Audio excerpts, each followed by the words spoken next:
یہ بھی اس کی علامت ہے کہ بحر تبریہ کا پانی خشک ہو جائے گا۔ اس بحر کا پانی کم ہو چکا ہے اور مسلسل کم ہو رہا ہے۔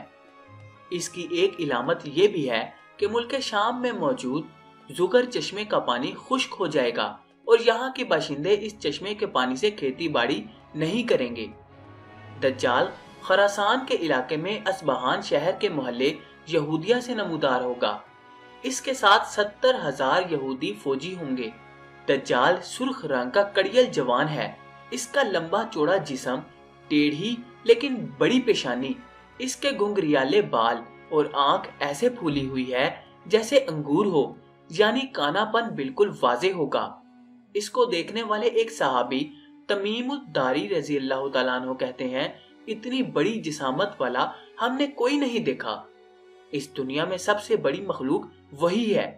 نبی صلی اللہ علیہ وآلہ وسلم فرماتے ہیں، آدم علیہ السلام سے لے کر قیامت قائم ہونے تک دجال سے بڑھ کر کوئی مخلوق نہیں۔ نبی علیہ السلام نے اس کا حلیہ بیان کر دیا ہے تاکہ جب وہ ظہور پذیر ہو تو لوگ اسے پہچان لیں کہ اپنے دعوے کے مطابق وہ رب العالمین نہیں ہے بلکہ دجال ہے۔ آپ نے اس کا حلیہ اس انداز سے بیان کیا کہ اس سے پہلے کسی نبی نے اپنی امت کے لیے بیان نہیں کیا، کیونکہ وہ اسی امت میں ظہور پذیر ہوگا۔ چنانچہ آپ صلی اللہ علیہ وآلہ وسلم فرماتے ہیں، میں تمہیں اس کے بارے میں ایسی تفصیلات بتلاؤں گا جو مجھ سے پہلے کسی نبی نے بیان نہیں کی۔ تم جانتے ہو کہ وہ کانا ہے اور اللہ تعالیٰ کی ذات ایسی ہرگز نہیں ہے۔ دجال اس وقت نکلے گا جب دین اور شرعی علم ناپید ہو جائے گا تاکہ مومن اور کافر کے درمیان امتیاز ہو سکے، کامل ایمان والا مسلمان اور شک کرنے والے مسلمان میں فرق ہو سکے۔ وہ یہ دعویٰ کرے گا کہ وہی رب العالمین ہے۔ اس کی وجہ سے لوگوں کو آزمائش میں ڈالا جائے گا اور اللہ تعالیٰ اسے کچھ خرق عادت معجزے بھی دے گا۔ جب وہ نکلے گا تو لوگ اس سے ڈر کر پہاڑوں کا رخ کریں گے اور اسی وقت توبہ کا دروازہ بند کر دیا جائے گا۔ نبی صلی اللہ علیہ وآلہ وسلم فرماتے ہیں، 3 چیزوں کے ظاہر ہونے کے بعد کسی کے لیے ایمان لانا یا نیک عمل کرنا فائدہ مند نہیں ہوگا۔ ایک، مغرب سے سورج طلوع ہونے کے بعد، دوسرا دجال کے آنے کے بعد، تیسرا دابت الارض۔ اس کا فتنہ بہت ہی شدید ہوگا، حتیٰ کہ وہ ایک آدمی کو قتل کر کے اسے اللہ کے حکم سے زندہ بھی کر دے گا، ایک اور شخص کو تلوار کے وار سے 2 ٹکڑوں میں تقسیم کر دے گا، پھر اسے قتل کرنے کے بعد جب آواز لگائے گا تو وہ مقتول شخص ہنستا ہوا آئے گا، ایک آدمی کو سر سے پاؤں تک آرے سے کاٹ دے گا اور دجال اس کے دونوں ٹکڑوں کے درمیان سے چل کر گزر جائے گا، پھر دجال اسے کہے گا اٹھو تو وہ صحیح سلامت کھڑا بھی ہو جائے گا۔ ایک آدمی کو اس کی ٹانگوں سے کھینچ کر اپنے ساتھ موجود آگ میں ڈال دے گا، لوگ سمجھیں گے کہ اس نے اسے جہنم میں ڈال دیا ہے، لیکن حقیقت میں وہ جنت میں ڈالا گیا ہوگا، اس لیے کہ اس کے پاس موجود جنت اصل میں آگ ہے اور آگ اصل میں جنت ہے۔ اس کے ساتھ 2 چلتی ہوئی نہریں بھی ہوں گی، ایک نہر کا پانی دیکھنے میں سفید لگے گا اور دوسری نہر کا پانی دیکھنے میں بھڑکتی ہوئی آگ محسوس ہوگا۔ نبی علیہ السلام نے فرمایا، جو شخص اسے پائے تو وہ اس نہر کی طرف جائے جو دیکھنے میں آگ لگتی ہے اور اپنی آنکھیں بند کر کے اور سر جھکا کر اس میں سے پی لے، وہ ٹھنڈا پانی ہوگا۔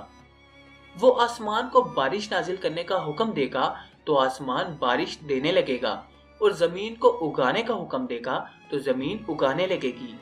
وہ ایک ویرانے سے گزرے گا تو اسے خزانے نکالنے کا حکم کرے گا، ویران زمین اپنے خزانے نکال دے گی اور بلکہ یہ تمام خزانے اس کے پیچھے چل پڑیں گے۔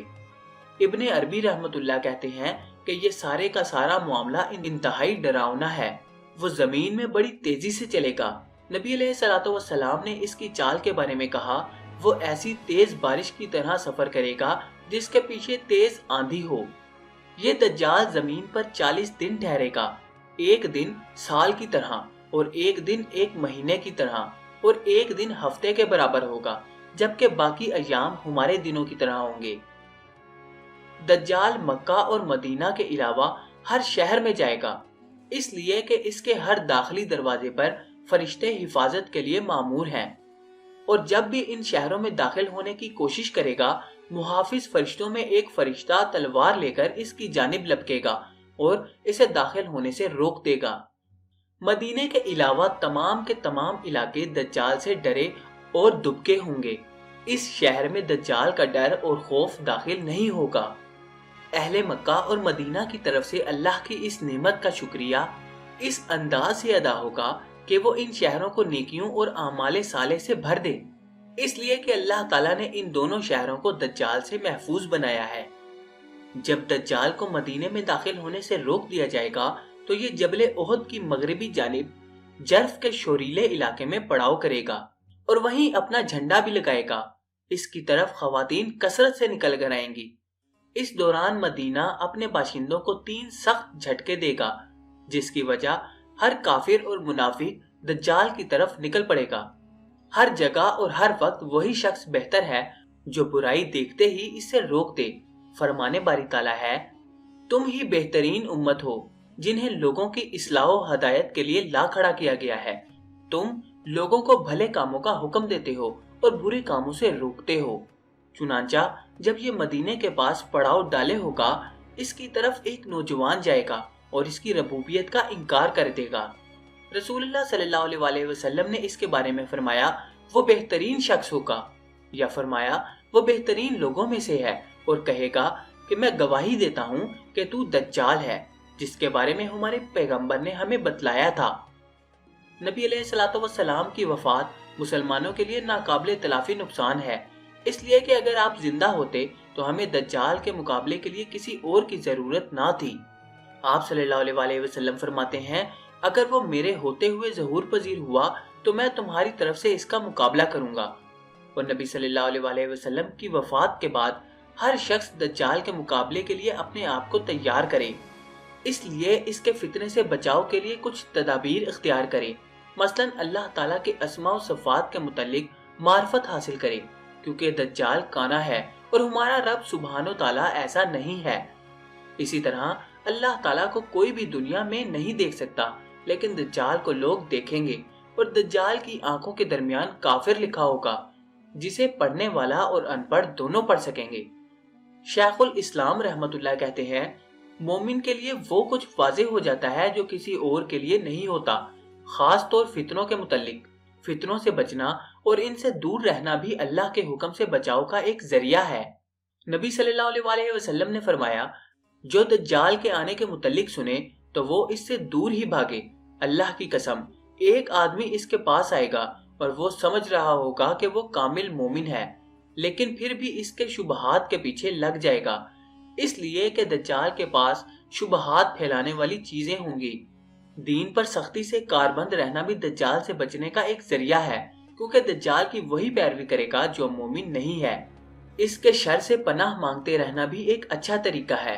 نبی علیہ الصلوۃ والسلام فرماتے ہیں کہ جب تم میں سے کوئی نماز میں تشہد پڑھے تو 4 چیزوں سے اللہ کی پناہ مانگے اور کہے، یا اللہ، میں جہنم کے عذاب، قبر کے عذاب، زندگی اور موت کی آزمائشوں اور مسیح الدجال کے فتنے سے تیری پناہ چاہتا ہوں۔ طاؤس رحمت اللہ اپنے بیٹے کو دوبارہ نماز پڑھاتے تھے اگر وہ نماز میں یہ دعا نہ پڑھتے۔ جبکہ قرآن مجید ہر فتنے سے بچاؤ کے لیے بنیادی اور بہترین ڈھال ہے۔ جو شخص دجال کے نکلنے کی خبر سنے اور اسے سورہ کہف کی پہلی 10 آیات بھی یاد ہوں تو اللہ کے حکم سے اس کے فتنے سے محفوظ رہے گا، اور جو اسے دیکھ لے وہ سورہ کہف کی ابتدائی آیات اس پر پڑھ دے۔ نبی صلی اللہ علیہ وسلم نے فرمایا، تم میں سے جو بھی اس کو پائے تو اس پر سورہ کہف کی ابتدائی آیات پڑھ دے۔ جب اس کے پیروکار زیادہ ہو جائیں گے اور اس کا فتنہ پھیل جائے گا تو دمشق میں مشرقی مینار کے پاس عیسیٰ علیہ السلام نازل ہوں گے۔ اللہ کے نیک بندے آپ کے ارد گرد جمع ہو جائیں گے، اور جب دجال بیت المقدس کی طرف بڑھنے لگے تو عیسیٰ علیہ السلام اس کا تعاقب فرمائیں گے اور اسے فلسطین میں باب اللد کے پاس پکڑ لیں گے۔ جب دجال کی نظر حضرت عیسیٰ علیہ السلام پر پڑے گی تو پانی میں نمک کی طرح پگھل جائے گا اور عیسیٰ علیہ السلام اسے اپنے نیزے کے ساتھ قتل کر دیں گے۔ ان تمام تفصیلات کے بعد مسلمانوں، اللہ کا وعدہ سچا ہے، قیامت آ کر رہے گی، اس میں کوئی شک والی بات نہیں۔ قیامت آنن فانن قائم ہوگی۔ نبی علیہ الصلوۃ والسلام فرماتے ہیں، قیامت قائم ہوگی اور آدمی اونٹنی کا دودھ نکال رہا ہوگا اور برتن اس کے منہ تک نہ پہنچے گا کہ قیامت قائم ہو جائے گی،